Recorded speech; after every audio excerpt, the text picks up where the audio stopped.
سيئات أعمالنا من يهد الله فلا مضل له ومن يضلل فلا هادي له ونشهد أن سيدنا ونبينا وحبيبنا ومولانا محمدا عبده ورسوله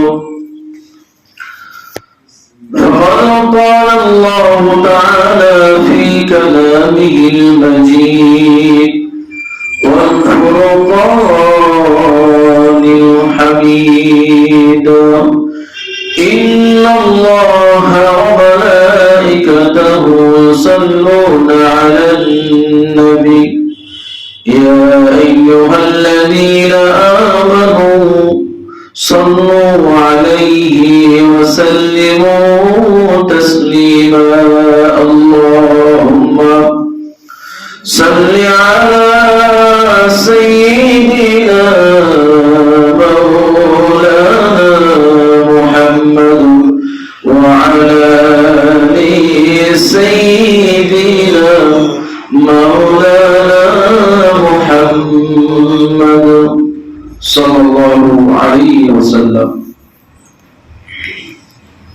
সকলকে প্রশংসা করি সেই মহান রব্বুল আলামিনের দরবারে যে আল্লাহ রাব্বুল আলামিন আমাদেরকে পবিত্র শাবান মাসের দ্বিতীয় জুমায় আসবার এবং বসবার তৌফিক দান করেছেন।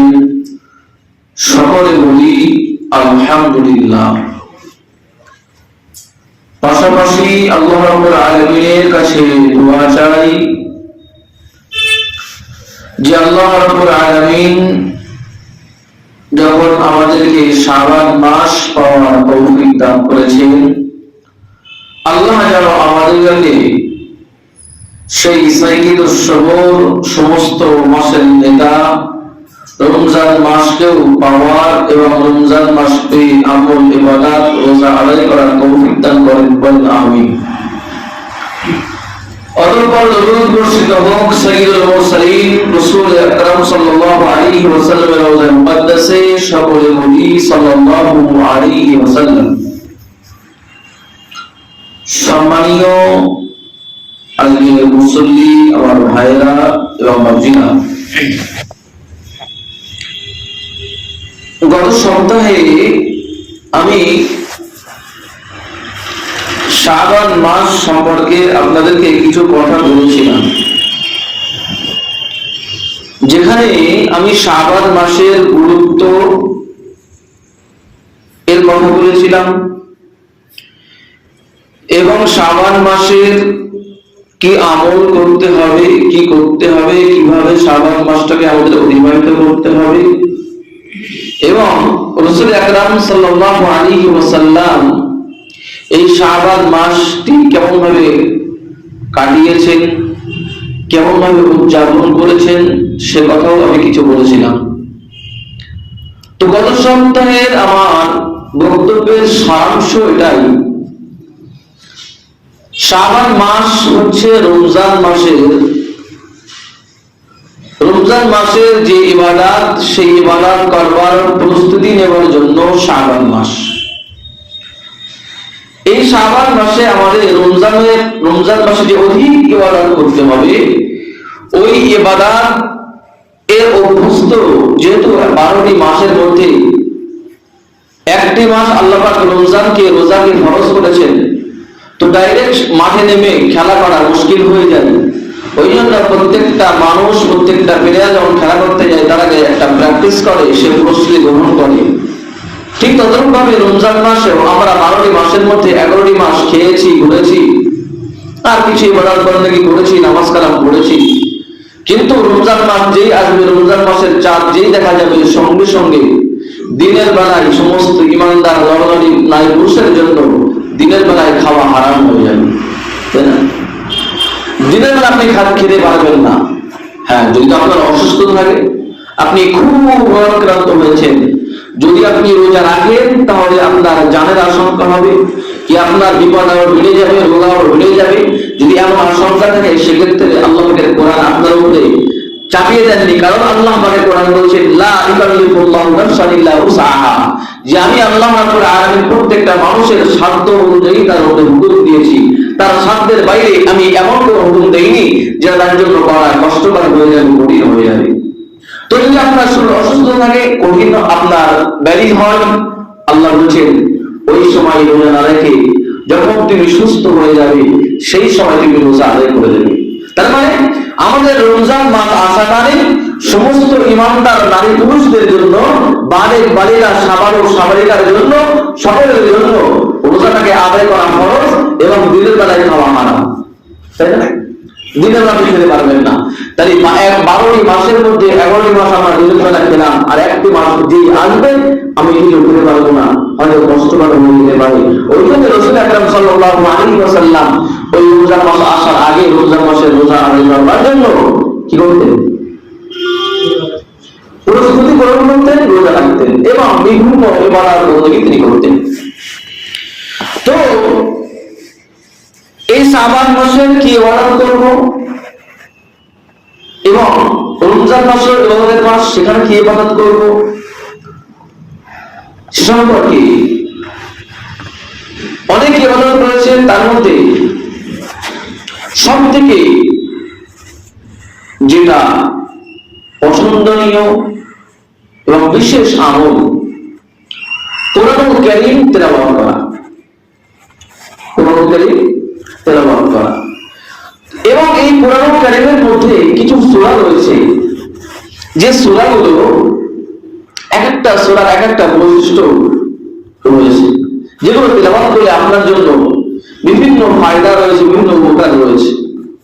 তো ঠিক তেমন একটা সূরা কোরআনুল মাজিদের 29 নম্বর পারা, একেবারেই শুরু সূরা, কি নাম বলেন দিন? হবে না? কোরআন শরীফ পারা 30 পারা, তাই না? সূরা কটা? 114টি সূরা, 30টি পারা আর 114টি সূরা। 30টি পারার মধ্যে দিয়ে এই সূরাটা হচ্ছে 29 নম্বর পারার একদম প্রথম সূরা। আর সূরার নাম্বারের দিকে গেলে এই সূরাটা পড়বে 67 নম্বর সিরিয়াল। সূরার নাম হচ্ছে সূরাতুল মুলক, সূরাতুল মুলক। তো আমি আজকে এই সূরাতুল মুলক সম্পর্কে আলোচনা করব। এই সূরাতুল মুলকের নামকরণ করার কারণ কি, এই সূরার আর অন্য কি নাম আছে, এবং এই সূরাটি কোথায় অবতীর্ণ হয়েছিল, এবং এই সূরার গুরুত্ব এবং ফজিলত সম্পর্কে আমি আপনাদের সামনে আলোচনা করব ইনশাআল্লাহ। ওয়া মা তাওফীকি ইল্লা বিল্লাহ, আলাইহি তাওয়াক্কালতু ওয়া ইলাইহি উনীব। আসুন, আল্লাহ পাক রব্বুল আলামিন 29 নম্বর পারায় প্রথম নম্বর যে সূরাটাকে রেখেছেন, সূরার নাম হচ্ছে সূরাতুল মুলক। এই সূরা মুলক কি আছে আপনি তেলাওয়াত করি। আউযু বিল্লাহি মিনাশ শাইতানির রাজীম। বিসমিল্লাহির রাহমানির রাহিম। তাবারাকাল্লাযী বিয়াদিহিল মুলক ওয়া হুয়া আলা কুল্লি শাইইন কাদির। এটা বলতে বলেন আমার ভাষায় বলেন। বিসমিল্লাহির রাহমানির রাহিম। তাবারাকাল্লাযী বিয়াদিহিল মুলক ওয়া হুয়া আলা কুল্লি শাইইন কাদির। সাদাকাল্লাহুল আলিয়্যুল আযীম। এই সূরা তেলাওয়াত করি আছে না শরীফে?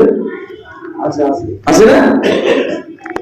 তোমাদের তেলাওয়াত করতে গেলে তো এই সূরা পড়ব, তোমাদের তেলাওয়াত করতে হবে, বিরাট ফজিলত করে দেবে। দেখেন কোরআন আল্লাহ পাক মানুষের কাছে দিয়েছেন, শুধু তেলাওয়াত এটা একটা দিক। সাথে সাথে আমাদের কোরআন কে বোঝার দরকার। আল্লাহ কোরআনকে তেলাওয়াত করার জন্য দেয়নি। আল্লাহ কি বলে বলেন, হুদাল লিল মুত্তাকিন, মুত্তাকিনদের সঠিক পথ দেখানোর জন্য কোরআন দিয়েছি। তার মানে আপনি কিভাবে চলবেন, জীবনযাপন কিভাবে করবেন, তার সমস্ত নিয়মাবলী, তার সমস্ত ডিরেকশন আল্লাহ দিয়ে দিয়েছেন। যদি আমি তেলাওয়াত করেই যাই তাহলে কি তার ডিরেকশনকে বুঝতে পারবো? যে আল্লাহ কোন দিক যেতে বলেছেন, কোন দিক যেতে বলেন, বুঝতে পারবো?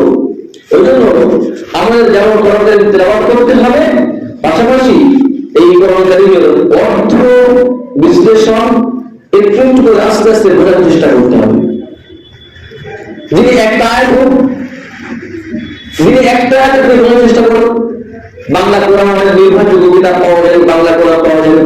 আপনি বাংলা কোরআন একটু পড়ার চেষ্টা করেন, অনেক সময় ব্যয় করেন, কোরআনের যখন তেলাওয়াত করবেন পাশাপাশি কোরআনের বোঝার চেষ্টা করবেন। আসুন, এই সূরা মুলক আল্লাহ রাব্বুল আলামিন এই যে সূরা আমরা পড়লাম, এই সূরার নাম আমরা শুনলাম সূরা মুলক। এখন এই সূরার নামের, এই সূরাটির নাম সূরা মুলক কেন দিলেন? আমরা জানি একটা সূরা ফাতিহা, একটা নাম সূরা নাস, একটা নাম সূরা ফালাক, একটা সূরা ইখলাস, আছে না? ঠিক ততভাবে এখানে প্রত্যেকটা সূরার নামকরণ করার কারণ আছে, যে এই সূরাকে এই নামকরণ কেন করা হলো। ঠিক ততভাবে আমরা যে সূরাটা পড়লাম, এই সূরার নাম হচ্ছে সূরা মুলক। এই সূরা মুলকের নামকরণ করার কারণ কি? তার একদম সূরা মধ্যেই আমরা যেই সূরা মুলক পড়লাম, কি বললাম? তাবারাকাল্লাযী বিয়াদিহিল মুলক বললাম না? সুতরাং এই সূরার মধ্যে মুলক উল্লেখ আছে। তো এই মুলক উল্লেখ থাকার কারণে এই সূরাটির নাম দেওয়া হয়েছে সূরাতুল মুলক। আমরা যেমন দেখি আপনার সূরাতুল ফাতিহা, আমরা এই সূরাতুল ফাতিহাকে কেন সূরাতুল ফাতিহা বলি? কারণ এই সূরাটা হচ্ছে ফাতিহা মানে খুলে দেওয়া, একদম প্রথমেই পড়বে। আপনি কোরআন করবেন আর সূরা ফাতিহা পড়বেন, খুলে দেওয়া। ওই জন্য আলহামদুলিল্লাহ নাম দেওয়া সূরা ফাতিহা। আবার আপনি সূরা ফালাককে কেন সূরা ফালাক করবেন? আপনি পড়বেন কুল আউযু বিরাব্বিল ফালাক, এখানে ফালাকের কথা উল্লেখ আছে, ওই জন্য এই সূরার নাম দেওয়া হয়েছে সূরাতুল ফালাক। আবার সূরা নাস আপনি দেখেন কুল আউযু বিরাব্বিন নাস, এখানে নাসের কথা উল্লেখ আছে, ওই জন্য আল্লাহ এই সূরার নাম দিয়েছেন কি? সূরাতুল নাস। তদ্রূপভাবে এই তাবারাকাল্লাযী বিয়াদিহিল মুলক 29 নম্বর পারা একদম প্রথম যে আয়াতটা রয়েছে, তাবারাকাল্লাযী বিয়াদিহিল মুলক, এখানে মুলকের কথা উল্লেখ আছে, ওই জন্য আল্লাহ পাক রব্বুল আলামিন এই সূরার নাম দিলেন সূরাতুল মুলক। বুঝতে পেরেছেন? কোন ক্লাস করছেন আপনাদের? মাদ্রাসায় পড়েননি নাকি? মাদ্রাসায় না গেলেও কিন্তু শিক্ষা পাওয়া যায় নাকি? না পাওয়া যায় না? সাহাবায়ে কেরামরা কোন মাদ্রাসায় পড়েছিলেন? এই যেমন আমাদের মাদ্রাসা, কি আপনার জামিয়া মাহমুদিয়া মাদ্রাসা, বেগি মাদ্রাসা, সেসব মাদ্রাসা ছিল না তো? সব সাহাবায়ে কেরামরা শিখেছেন কিভাবে? রাসূলের কাছ থেকে। রাসূল মুসলিম বসতেন, রাসূলের সঙ্গে জবাব দিতেন, সব করে রাসূলের সঙ্গে থাকতেন, সেখান থেকে শিখেছেন, তাই না? ঠিক তাহলে আমরাও মাদ্রাসায় ভর্তি না হতে পারলেও যদি জুমার বায়ানটাও শুনি, আল্লাহ চাইলে হয়তো আমাদের অনেকগুলো জ্ঞান আসবে ইনশাআল্লাহ। যাই হোক, তো এই সূরার নাম সূরা মুলক হওয়ার কারণ হচ্ছে এখানে মুলকের কথা উল্লেখ আছে, এই জন্য আল্লাহ পাক রব্বুল আলামিন এই সূরার নামকরণ করলেন সূরাতুল মুলক। এবার কি এই সূরার মুলকের অন্য কোনো নাম আছে কিনা? জি, এই সূরার আরো অনেক নাম আছে। এই সূরার নাম একটা আছে মুনজিয়া। কি বলছি? মুনজিয়া। মুনজিয়া। দেখেন, মুনজিয়া শব্দের অর্থ হচ্ছে, মুনজি মানে হচ্ছে নাজাত দেনেওয়ালা, পরিত্রাণ দেনেওয়ালা। অর্থাৎ এই সূরা যে তেলাওয়াত করবে, এই সূরার পাঠকারীকে এই সূরার বিনিময়ে এই সূরা নিজেই তাকে গাইড করে তাকে জাহান্নামে দিতে দেবে না, বরং তাকে জান্নাতে নিয়ে যাবে। ওই জন্য এই সূরার নাম দেওয়া হয়েছে সূরাতুল মুনজিয়া। আবার এই সূরার নাম দেওয়া হয়েছে সূরাতুল মানিয়া। মানিয়া কি হয়? মানিয়া মানে আরবিতে অর্থ হচ্ছে বাধা দানকারী। কি দানকারী? বাধা দানকারী। তার মানে যখন মানুষকে কবরের মধ্যে রাখা হবে, মানুষের যদি ওই মানুষটা সূরাতুল মুলকে তেলাওয়াতকারী হয়ে থাকে, তার জীবন দশায় জমিনে দুনিয়ায় বসবাস করার সময় যদি সে প্রত্যেক দিন সূরাতুল মুলক পাঠ করে থাকে, সূরাতুল মুলকের পাঠকারী হয়, তাহলে ওই মানুষটা মরার পরে যখন কবরে রাখা হবে, যদি তার কোনো ক্রমে তার আযাব তাকে গ্রেফতার করতে যায়, ওই সূরাতুল মুলক তাকে তার আযাব তার কাছে আসতে দেবে না, তাকে বাধা প্রদান করা হবে। এই জন্য এই সূরার নাম দেওয়া হয় সূরাতুল মানিয়া। কারণ বলেছেন এক নম্বর হচ্ছে মুনজিয়া, নাজাত দেওয়া, পরিত্রাণ দেওয়া। দুই নম্বর নাম বলেছি মানিয়া, মানে বাধাদানকারী। আপনার জাহান্নামের আগুন কি আযাব তার তেলাওয়াতকারীকে কি করবে? বাধা দেবে। জাহান্নামের আগুন থেকে কি করবে? বাধা দেবে। এই সূরার আরেকটা নাম হচ্ছে তাবারাকা। কি নাম? তাবারাকা। তাবারাকার মানে হচ্ছে বরকতপূর্ণ। কি পূর্ণ? বরকতপূর্ণ। বরকত মানে লাভ, লাভ লাভ বলা যায় একদম বাংলা বলি, লাভ লাভ পূর্ণ। তার মানে এই সূরাতুল মুলক তেলাওয়াত করলে আল্লাহ রাব্বুল আলামিন ওই বান্দাকে, ওই মানুষটাকে তার লাভে, তার আপনার সওয়াবে এমন অধিক সওয়াব দান করবে, তার লাভে লাভ হয়ে যাবে। ওই জন্য এই সূরার নাম দেওয়া হয়েছে সূরাতুল তাবারাকা। তাহলে এই নাম কি বলেছি? সূরাতুল মুনজিয়া, সূরাতুল মানিয়া আর সূরাতুল তাবারাকা। তো এই মানে দেখেন, আমরা জানি যখন কোন মানুষ, যখন কোন শিশু সন্তান জন্মগ্রহণ করে, রাসূল বলেছেন তোমাদের সন্তানদেরকে সুন্দর নামকরণ করবে। কি নাম করবে? সুন্দর নাম রাখবে। যদি আমরা এখন নাকি বল্টু, সল্টু মিয়া, নাকি লাল্টু মিয়া, বাবলু মিয়া, হয় না? নাম দেখেন, বাচ্চার নামের বিরাট প্রভাব পড়ে। আপনার একটা সন্তান হলো, আপনার নাতি হলো, আপনার ছেলে হলো, যেটাই হলো না কেন, রাসূল বলছেন তাকে খুব সুন্দর নাম রাখো, কারণ ওই ব্যক্তির উপরে তার নামের প্রভাব পড়ে। কথা বুঝতে পেরেছেন? নামের কারণে তার মানুষের উপরে প্রভাব পড়ে, যে নামটাকে সুন্দর নামকরণ করতে পারে। তো দেখেন, আমরা এই যে সূরাতুল মুলকের নাম শুনলাম, সূরাতুল মুলকের নাম মুনজিয়া, মানিয়া, তাবারাকা, এর মানে আমরা বুঝলাম। তার মানে এখান থেকে আমরা একটা জিনিস বুঝতে পারলাম যে এই সূরাতুল মুলক তেলাওয়াত করলে, এই সূরাতুল মুলক ওই বান্দার জন্য জাহান্নামের আগুন থেকে ঢাল হয়ে যাবে। জাহান্নামের আগুন, কবরের আযাব তাকে স্পর্শ করতে দেবে না। একবার বলেন না সুবহানাল্লাহ। তাহলে আমি বলেছিলাম, আমি আপনাদের সূরাতুল মুলক সম্পর্কে আলোচনা করব। আলোচনার মধ্যে এক নম্বর পয়েন্ট বলেছি সূরাতুল মুলকের নামকরণ করার কারণ কি। দুই নম্বরটি বলেছি এর অন্যান্য নাম কি আছে সেটাও বলেছি। তিন নম্বর বলবো এই সূরার ফজিলত এবং গুরুত্ব। এই সূরার ফজিলত এবং গুরুত্ব সম্পর্কে ইবনে শিহাব যুহরি রাহমাতুল্লাহি আলাইহি একজন বিশিষ্ট তাবেঈ এবং তাবেঈরা বলেন তাবেঈ যারা সাহাবাদেরকে দেখেননি, বরং রাসূলকে দেখেননি, বরং সাহাবাদেরকে দেখেছেন, এদেরকে বলা হয় তাবেঈ। যে তাবেঈ সম্পর্কে রাসূল বলেছেন খায়রুল কুরুনি করনি সুম্মা আল্লাযীনা ইয়ালুনহুম সুম্মা আল্লাযীনা ইয়ালুনহুম। তার মানে রাসূল বলেছেন সবথেকে ভালো যুগ, স্বর্ণযুগ আমার যুগটা, এরপরে স্বর্ণযুগ হচ্ছে সাহাবীদের যুগটা, এরপরে স্বর্ণযুগ হচ্ছে তাবেঈদের যুগটা, তাবেঈদের যুগটা। তার মানে এই যুগে খারাপ কিছু হবে না, এই যুগের মানুষ ভালো হবে, ভালো হবে। আর এরপরে যত যুগ আসবে আস্তে আস্তে খারাপ হতে থাকবে, খুব খারাপ হতে থাকবে। আমরা জানি হাদিস শরীফে এসেছে কুলুবুহুম কাকুলুবিল জিয়া, এমন জামানা আসবে, এমন সময় আসবে যে সময়ে মানুষদের অন্তর নেকড়ে বাঘের মতো হবে। তার মানে নেকড়ে বাঘ মানুষকে দেখলে কি হবে? আল্লাহ প্রাণ করে, তাই না? খুব বুঝতে পারেন কি বলে? নেকড়ে বাঘ মানুষকে দেখলে কি করে? আল্লাহ প্রাণ করে, বিরাট আক্রমণ করে, মানুষ দেখলেই খাবো। আজকে বলেন দিন, আজকে আমাদের সমাজের মানুষদের মন নেকড়ে বাঘ হয়েছে নাকি হয়নি? হয়নি? মানুষ মানুষের মধ্যে থাকবে, দয়া থাকবে, মায়া থাকবে, মুখ থাকবে, ভালোবাসা থাকবে, যাকে দিনে দুপুরে মারা হচ্ছে। তার মানে কোনো বসিয়া রসুল বলেছেন এমন একটা জামানা আসবে যে জামানায় মানুষদের অন্তরে কি নেকড়ে বাঘের মতো হিংস্র, জন্তুদের মতো হিংস্র, হিংসা করবে একে অপরের প্রতি। কিভাবে মারামারি লাগিয়ে দেওয়া যায় সেই চেষ্টা করবে, কিভাবে সুরাম করা যাবে মীমাংসা করবে সেই চেষ্টা করবে না। তো কোন ভূমিকা করে বলছিলাম, কি বলছিলাম? তো এটাই বলছিলাম ইবনে শিহাব রাহমাতুল্লাহি আলাইহি একজন তাবী, একজন শ্রেষ্ঠ জামানার উম্মাহ, শ্রেষ্ঠ সময়ের উম্মাহ, যে সম্পর্কে আল্লাহ রাসূল বলেছেন এরা ভালো মানুষ।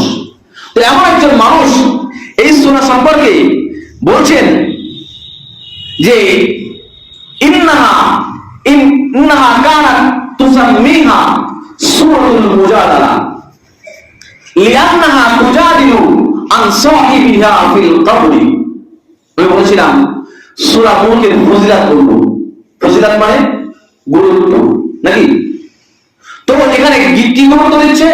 ইবনে শিহাব যুহরি রাহমাতুল্লাহি আলাইহি বলছেন এই সূরার নাম একটা নামকরণ করা হয়, এর নাম হচ্ছে মুজাদালা। মুজাদালা মানে হচ্ছে ঝামেলা করা। কি করা? ঝামেলা করা।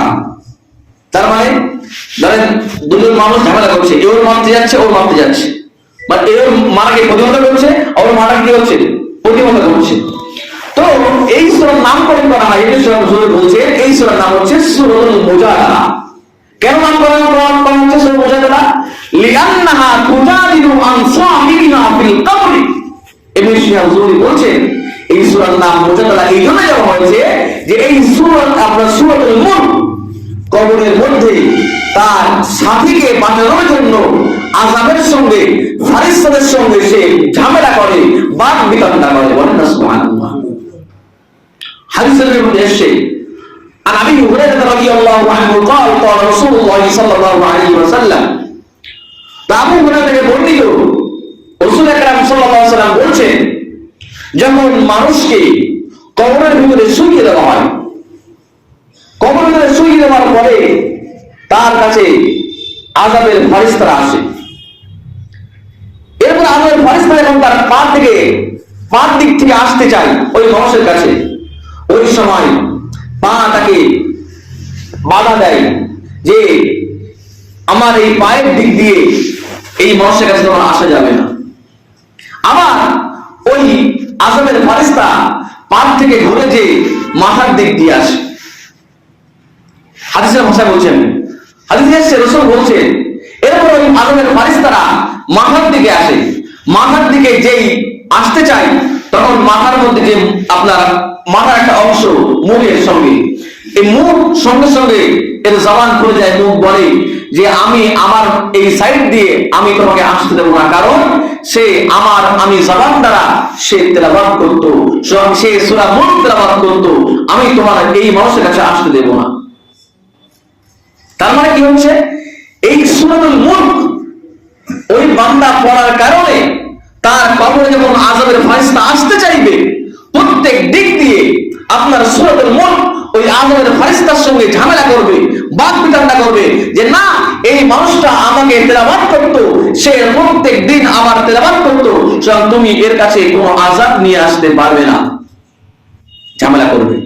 তো ইবনে শিহাব যুহরি রাহমাতুল্লাহি আলাইহি বলছেন যে সূরা মুলক এর আরেকটা নাম হচ্ছে মুজাদালা, কারণ লিআন্নাহা তুজাদিলু আন সাহিবিহা ফিল কবরি, যে এই সূরাটা কবরের মধ্যে তার ওই সাথীকে বাঁচানোর জন্য সে ফেরেশতাদের সঙ্গে ঝামেলা করবে। কথা বুঝতে পারছেন কত ফজিলত সূরাতুল মুলকের? সম্মানিত ভাইরা, অন্য জায়গায় হাদিস শরীফে আরো এসেছে রাসূল আকরাম সাল্লাল্লাহু আলাইহি ওয়াসাল্লাম বলেছেন হিয়াল মানিআতুল মুনজিআতু মিন আযাবিল কবর। কবরে আযাব থেকে এই সূরা মুলক তাকে তেলাওয়াত করার জন্য, এই সূরা মুলক তাকে ওই কবরের আযাব থেকে তাকে বাঁচাবে, তাকে পরিত্রাণ দেবে, তাকে আশ্রয় দেবে। অন্য হাদিস শরীফে আরো এসেছে রাসূল আকরাম সাল্লাল্লাহু আলাইহি ওয়াসাল্লাম বলেছেন যে এই সূরাতুল মুলক যদি কেউ তেলাওয়াত করে, কোন রাতে যদি তেলাওয়াত করে, রাসূল বলেছেন আতনাবা ওয়া আকসারা, যে সে রাতের বেলাতে তেলাওয়াত করার কারণে সে অনেক অনেক পরিমাণ সওয়াব অর্জন করলো। দেখেন না, এই যে আমরা অধিক অধিক বলছি, তো আরবির যে কথা আদনা বা ওয়াকসারা, এর মানে এটাই যে সে অধিক লাভবান হলো, অধিক সওয়াব অর্জন করলো, অধিক সওয়াব অর্জন করলো। যদি কোনো মানুষ রাতের বেলা এই সূরাতুল মুলককে তেলাওয়াত করে, অন্য হাদিস শরীফে এসেছে রাসূলুল্লাহ সাল্লাল্লাহু আলাইহি ওয়াসাল্লাম বলছেন, আমি আশাবাদী, আমি এই আকাঙ্ক্ষা রাখি যেন প্রত্যেকটা মুমিন বান্দা, প্রত্যেকটা মুমিন বান্দির অন্তরে যেন এই সূরা মুলকটা থাকে। তার মানে এই সূরা মুলকটা যেন, রাসূল বলছেন আমি আশাবাদী, আমি মনে করছি, আমার এটা আশা, আমার আকাঙ্ক্ষা যেন আমার প্রত্যেকটা উম্মাতানি যেন এই সূরা মুলকটাকে তেলাওয়াত করে। কে আশাবাদী? কে আশাবাদী? রাসূল আশাবাদী। রাসূলের আশাবাদী হওয়ার পিছনে নিশ্চয়ই কোনো কারণ আছে। রাসূল নিশ্চয়ই বুঝেছেন যে এই সূরাতুল মুলক তেলাওয়াত করলে অধিক সওয়াব হয়। এই সূরাতুল মুলক তেলাওয়াত করলে ওই সূরাতুল মুলকের তেলাওয়াতকারীকে এই সূরাতুল মুলক কবরের আযাব থেকে, কিয়ামতের আযাব থেকে তাকে পরিত্রাণ দেয়। ওই যে রাসূল বলেছেন আমি আশাবাদী যেন প্রত্যেকটা মানুষ, প্রত্যেকটা উম্মাত যেন এই সূরাতুল মুলকের তেলাওয়াত করে। তো সম্মানীয় ভাইরা, আজকে আমি যেটা বলতে চাইছি, শাবান মাস, কি মাস এটা? শাবান মাস, যে মাসে রমজানের ইবাদত করার প্রস্তুতি দেওয়ার মাস। এবং রমজান মাসের প্রস্তুতি এটা হয়, এরপরে যখন রমজান মাস আসবে, হাদিস শরীফে এসেছে আম্মা যে আয়েশা সিদ্দিকা দিয়ে বর্ণিত, আম্মা যে আয়েশা সিদ্দিকা বলছেন রাসূল যখন রমজান মাসে অবনীত হতো, রমজান মাস পড়তো, সেটাকে বলে সাদ্দে মিজান। তার মানে আমরা বাংলা ভাষায় যেটা বলি কাঁচা মেরে লাগা, বুঝলেন না? কাঁচা মেরে লাগা, বলে কাঁচা মেরে লেগেছে, তার মানে বিরাট কাজ করছে, মানে ওরা একেবারে জেদ নিয়ে লেগেছে কাজটা করবেই। আমরা এই ক্ষেত্রে ব্যবহার করি কাঁচা মেরে লেগেছে। তো আম্মা যে আয়েশা সিদ্দিকা বর্ণনা করছে রাসূল যখন রমজান মাসে উপনীত হয়ে রমজান মাস পেতেন, রমজান মাসে ইবাদত করবার জন্য রাসূলুল্লাহ সাদ্দে মিজান, একেবারে কাঁচা মেরে লাগতেন। সুতরাং এই সূরাতুল মুলকের একটা ফজিলত আমি আপনাদের বললাম, যেমন শাবান মাসটা রমজান মাসের প্রস্তুতি নেওয়ার মাস, আর রমজান মাসটা হচ্ছে ইবাদত করা একটা মূল মোমেন্ট, মূল সময়, মুহূর্ত। ওই সময় আমাদের কাজ করে রাখতে হবে এবং খুব ইবাদতবন্দি করতে হবে। খুব ইবাদতের মধ্য দিয়ে একটা ইবাদত আমরা আজ থেকে ইনশাআল্লাহ শুরু করব, যে প্রত্যেক দিন সূরাতুল মুলকটাকে তেলাওয়াত করব ইনশাআল্লাহ। কি করব? কি করব? তেলাওয়াত করব। শাবান মাস, রমজান মাস, উভয় সময় বা এখন সারা বছর। কারণ এই সূরার নাম হচ্ছে মুনজিয়া, মানিয়া। তার মানে এই সূরা ওই তার সাথীকে, তার তেলাওয়াতকারীকে কবরের আযাব থেকে, জাহান্নামের আগুন থেকে তাকে পরিত্রাণ দেয়, তাকে আশ্রয় দেয়। সুতরাং আমরা মানুষ ভুল ভ্রান্তি হয়, এমন করে মানুষ বলতে পারবে না যে আমি আল্লাহ পাকের অবাধ্য হইনি। দেখি কে বলতে পারবে? প্রত্যেকটা মুহূর্তে আমাদের দ্বারা আল্লাহ পাকের নাফরমানি হয়ে যাচ্ছে, ভুল হয়ে যাচ্ছে। সুতরাং যদি আমাদের অজান্তে, আমাদের সাধ্যের বাইরে যদি কেউ ভুল হয়ে যায়, যদি ওর জন্য আপনার গোনা লেখা হয়, তাহলে গোনার জন্য কি হতে হবে? জাহান্নামে যেতে হবে। আর আমি যদি এই সূরাতুল মুলকটাকে তেলাওয়াত করতে পারি, তাহলে রাসূলুল্লাহর হাদিস অনুযায়ী এই সূরাতুল মুলক আমাকে ওই আযাব থেকে আমাকে পরিত্রাণ দেবে, বলেন ইনশাআল্লাহ। তাহলে আমরা এই সূরা মুলক তেলাওয়াত করব ইনশাআল্লাহ। যারা কোরআন তেলাওয়াত করতে পারি না, তেলাওয়াত শেখার চেষ্টা করব।